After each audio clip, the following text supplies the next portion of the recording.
kelihatan. Oke, silahkan kepada kelompok 4. Slide pertama akan dibacakan oleh Maharani Tegar Borneo. Kepada Maharani Tegar Borneo, disilakan. Langsung ke buku pembahasannya. Pokok pembahasan. 1. Masyarakat setempat, community. 2. Tipe-tipe masyarakat setempat. 3. Masyarakat pedesaan dan masyarakat perkotaan. Masyarakat setempat, community. Istilah community dapat diterjemahkan sebagai masyarakat setempat. Istilah mana menunjuk pada warga sebuah desa, kota, suku, atau bangsa. Apabila anggota-anggota suatu kelompok, baik kelompok itu besar maupun kecil, hidup bersama sedemikian rupa sehingga merasakan bahwa kelompok tersebut dapat memenuhi kepentingan-kepentingan hidup yang utama, maka kelompok tadi disebut masyarakat setempat.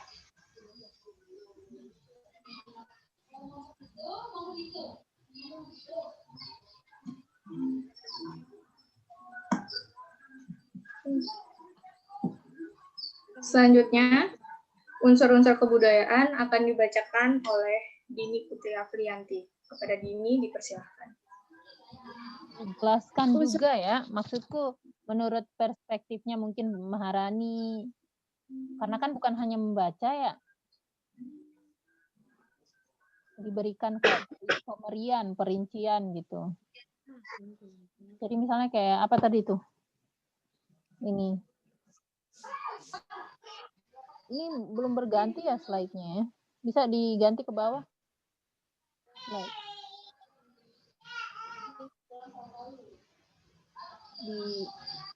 Diklik nomor 3, slide nomor 3. Oke, saya minta remote control berarti. Request remote control saya juga bisa. Request your book. Jadi slide nomor 3 gitu supaya kita bisa tahu apa yang dijelaskan Maharani tadi. Ini sudah bagus nih presentasinya.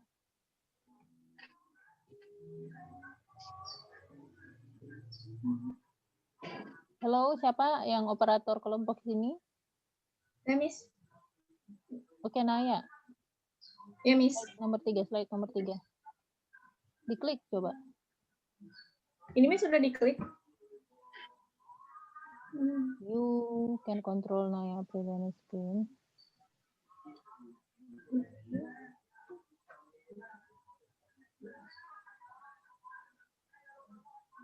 Ya, lanjut. Intinya kalau temanmu ngebahas slide nomor 3 itu coba diarahkan ke slide nomor 3 kami. Ya, Miss. Untuk slide selanjutnya akan dibacakan oleh Dini Putri Afrianti. Kepada Dini, dipersilahkan. Unsur-unsur perasaan community atau community sentiment. Yang pertama, perasaan. Unsur seperasaan akibat seseorang berusaha untuk mengidentifikasikan dirinya dengan sebanyak mungkin orang dalam kelompok tersebut, sehingga kesemuanya dapat menyebutkan dirinya sebagai kelompok kami, perasaan kami, dan lain sebagainya. Perasaan demikian terutama timbul apabila orang-orang tersebut mempunyai kepentingan yang sama dalam memenuhi kebutuhan hidup. Yang kedua yaitu sepenanggungan. Setiap individu sadar akan perannya dalam kelompok dan keadaan masyarakat sendiri memungkinkan perannya dalam kelompok dijalankan, sehingga dia mempunyai kedudukan yang pasti dalam darah dagingnya sendiri. Dan yang ketiga yaitu saling memerlukan. Individu yang tergabung dalam masyarakat setempat merasakan dirinya tergantung pada komunitinya yang meliputi kebutuhan fisik maupun kebutuhan psikologis. Kelompok yang tergabung dalam masyarakat setempat tadi memenuhi kebutuhan fisik seseorang, misalnya atas makanan dan perumahan. Secara psikologis individu akan mencari perlindungan pada kelompoknya apabila dia berada dalam ketakutan dan lain sebagainya.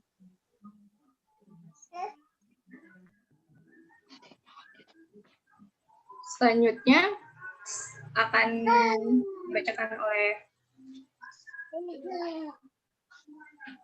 Uun Yulianisi. Kepada Uun disilakan. Slide-nya tidak berpindah. Ini kami nggak bisa lihat slide yang Anda bacakan.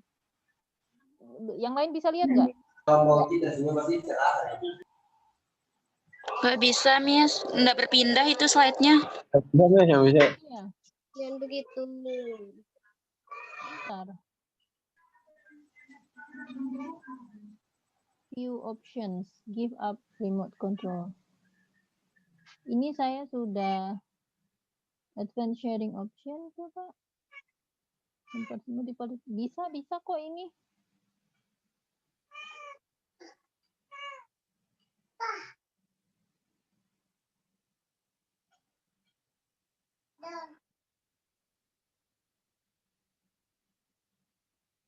Nah, itu dia tuh. Ini yang kita butuhkan. Coba diklik yang ini. Yang ini, display ini. Ini saya, kelihatan nggak yang saya tunjuk nih? Ini, ada display kan di bawahnya itu. Nggak bisa.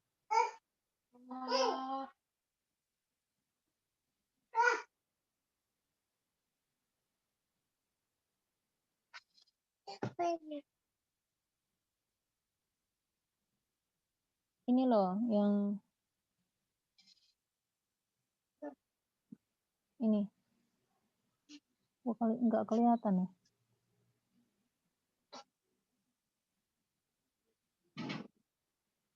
Yang ini.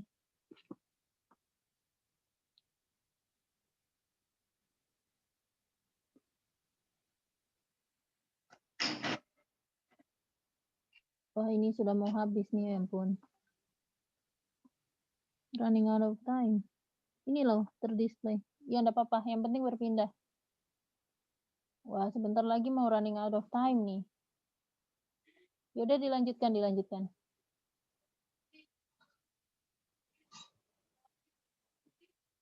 Silakan dilanjutkan, maaf mengganggu.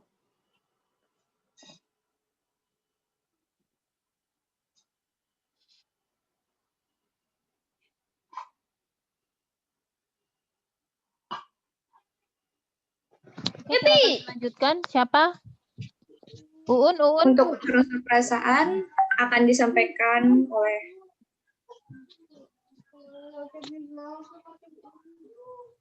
Febri. Siapa? Kepada Febri disilakan.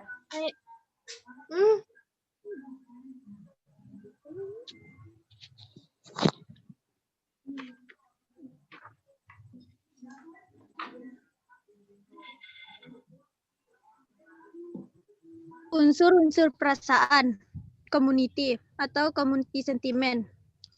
Perasaan, unsur seperasaan akibat seseorang berusaha untuk mengidentifikasikan dirinya dengan sebanyak mungkin orang dalam kelompok tersebut, sehingga kesemuanya dapat menyebutkan dirinya sebagai kelompok kami, perasaan kami, dan orang lain sebagainya. Perasaan demikian terutama timbul apabila orang-orang tersebut mempunyai kepentingan yang sama dalam memenuhi kebutuhan hidup. Kedua, sepenanggungan. Setiap individu sadar akan perannya dalam kelompok dan keadaan masyarakat sendiri memungkinkan perannya dalam kelompok dijalankan sehingga dia mempunyai kedudukan yang pasti dalam darah dagingnya sendiri. Terakhir, saling memerlukan individu yang tergabung dalam masyarakat setempat merasakan dirinya tergantung pada komunitinya yang meliputi kebutuhan fisik maupun kebutuhan psikologis. Kelompok yang tergabung dalam masyarakat setempat tadi memenuhi kebutuhan fisik seseorang, misalnya atas makanan dan perumahan. Secara psikologis, individu akan mencari perlindungan pada kelompoknya apabila dia berada dalam ketakutan dan lain sebagainya.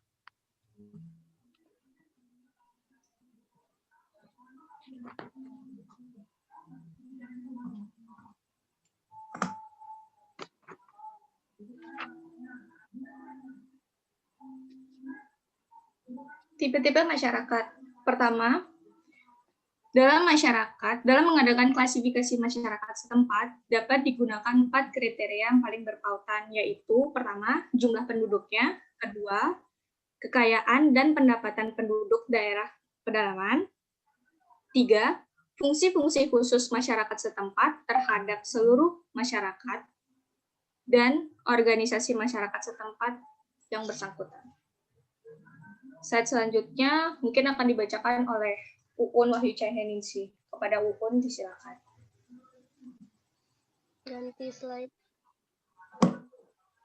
Masyarakat pedesaan Pindah. kelihatan. Kelihatan? Ya, Kelihatan. kelihatan. Bagus. Masyarakat pedesaan atau rural community. Masyarakat pedesaan adalah masyarakat yang pada umumnya masih memegang nilai-nilai kultural kebudayaan dan juga adat-adat yang leluhur mereka ajarkan. Masyarakat pedesaan ini masih sulit berkembang sebab tertutup oleh apa yang leluhur mereka ajarkan, sehingga sulit untuk menerima hal baru. Tetapi, secara tata krama sangat kental sekali yang namanya gotong royong ataupun bahu-membahu. Masyarakat perkotaan atau urban community. Masyarakat perkotaan adalah masyarakat yang dihuni oleh orang-orang yang bersifat heterogen kedudukan sosialnya.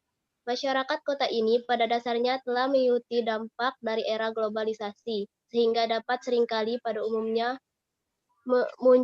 muncullah suatu individualisme, yakni kurangnya sosialisasi dengan orang lain.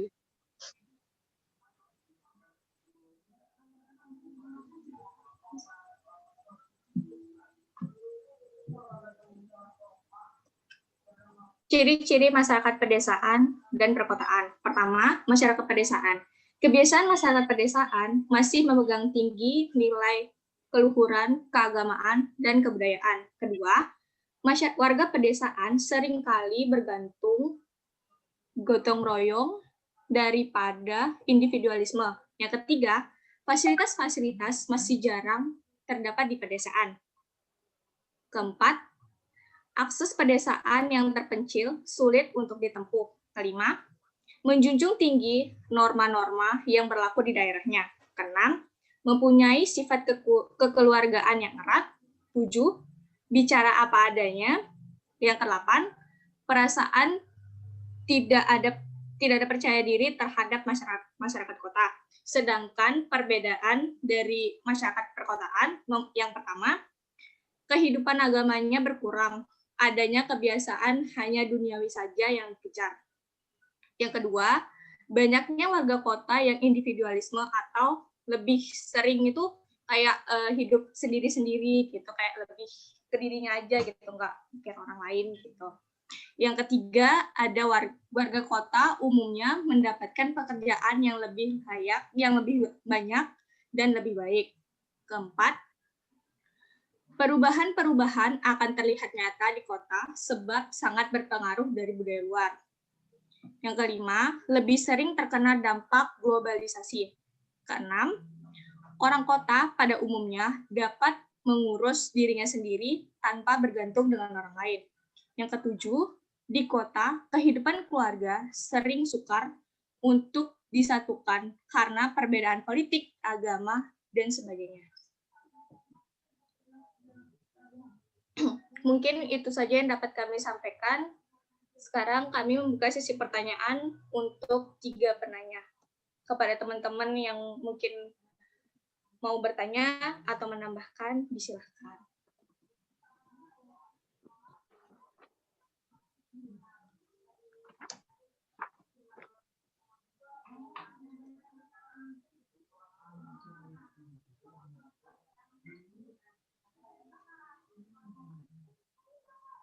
Ya, kepada penanya diberikan waktu, dipersilahkan. Izin bertanya, altruisme kan orang yang mementingkan orang lain daripada dirinya sendiri. Nah, hal tersebut kan tidak baik tuh. Cara kita mengatasi agar diri kita tidak terserang altruisme berlebihan di dalam kelompok baru atau kelompok lama gimana? Ini pertanyaan dari Aisyah A untuk kelompok 4. Kepada kelompok 4 dipersilahkan.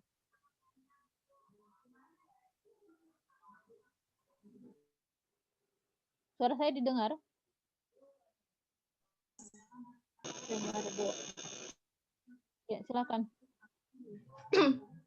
Mungkin kalau dari pendapat saya, kalau mungkin kita ada di kelompok baru gitu kan, sama teman-teman yang baru gitu, caranya ya kita mungkin bisa lebih mengalah, menekan ego lah gitu, demi kenyamanan atau kepentingan kelompok kayak gitu. Jangan maunya didengar aja, tapi kalian tuh nggak mau dengerin Kayaknya orang kamu lain. memahami pertanyaannya dengan cara yang terbalik. Altruisme ini atau saya yang terbalik pemahamannya? Altruisme kan orang yang mementingkan orang lain daripada dirinya sendiri. Nah, hal tersebut sebenarnya tidak baik begitu. Maksudnya orangnya tidak enakan ya bahasa gaulnya ya. Cara kita mengatasi agar diri kita tidak terserang altruisme atau tidak enakan sama orang lain berlebihan di dalam kelompok baru atau kelompok lama gimana gitu. Ya mungkin dengan cara kita kasih tegas sama diri sendiri gitu. Jadi kayak mikir, kenapa sih kamu lebih nyenengin orang lain daripada diri kamu sendiri? Padahal kasihan loh diri kamu sendiri kalau kamu terlalu menyenangkan orang lain gitu. Dalam batin kecilmu mungkin sedih gitu. Kalau kamu terlalu mementingkan orang lain tanpa kamu mentingin untuk diri kamu sendiri gitu. Jadi berusaha untuk mentingin orang lain boleh, tapi pentingin juga diri sendiri, lihat juga diri sendiri gitu. Jangan terlalu pentingin diri sendiri lah gitu pokoknya. Oke, terima kasih.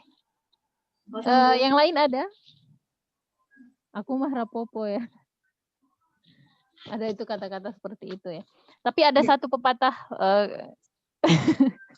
Saya kenapa selalu ketawa ya? Mau kutip pepatah yang saya tahu kalau bukan pepatah Bima Makassar ya pepatah bahasa Inggris atau pepatah Arab gitu. Pepatahnya seperti ini, the ancient word that you have to keep in your mind is the word of no. Kata kuno yang harus kamu simpan di otakmu